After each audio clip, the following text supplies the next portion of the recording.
বাঙালির অন্যতম উৎসবের একটি হল বসন্ত উৎসব বা দোল পূর্ণিমা। ৩রা মার্চ অনুষ্ঠিত হবে রঙের উৎসব দোল।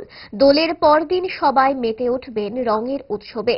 সেই উৎসবের আবহে বাজারে হাজির হয়েছে নানা বাহারি রঙের যোগান। বিভিন্ন রঙের আবির থেকে শুরু করে রং খেলার নানা সামগ্রীর যোগান চলে এসেছে বাজারে। দোকানিরা পসরা সাজিয়ে বসেছেন বিক্রি বাটার জন্য। ছোটদের জন্য রংবাহারি পিচকারি সহ অন্যান্য মনোরম বাহারি সামগ্রীর যথেষ্ট যোগান নিয়ে হাজির হয়েছেন দোকানিরা। আবিরের যোগানে রয়েছে প্রাকৃতিক উপায়ে তৈরি নানা রঙের যোগান। চলতি বছরের নতুন সংগ্রহে কি কি রয়েছে, কি জানাচ্ছেন দোকানিরা, দেখুন।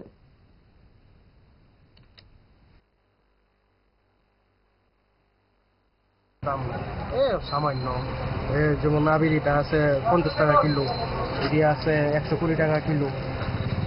এমন কোনো সামরিক কোনো দাম না, দামটা সবার কথা চিন্তা করে সাহায্যের মধ্যে আইনা রাখছে। দুর্গুলি উপলক্ষে দোকান নিয়ে বসতাম।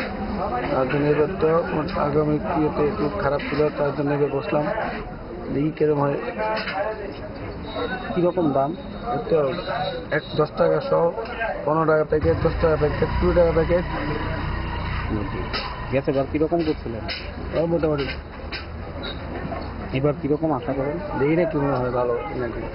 3 তারিখ দোল পূর্ণিমা, এই উপলক্ষে রং বা পিচকারি বা বন্দুক এসব লইয়া বুঝছি।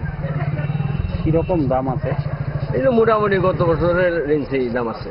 আবিরের দাম কীরকম? আবিরের দামও এরকমই ছিল, গত বছর 30 টাকা 40 টাকা ছিল, এবার 30 টাকা 40 টাকা। আর বাকি যে আইটেমগুলো? বাকির আইটেম ওই মনে হয় পিচকারি বুঝা দামি আছে, কম দামি আছে। ধরো 400 আছে, 500 আছে, 300 আছে, 200 আছে, 100 আছে। গেছে এবার কীরকম করছিল ব্যবসা? মোটামুটি, এই ভালো না খারাপ না। এবার কীরকম আশা করেন? এবারও এমনই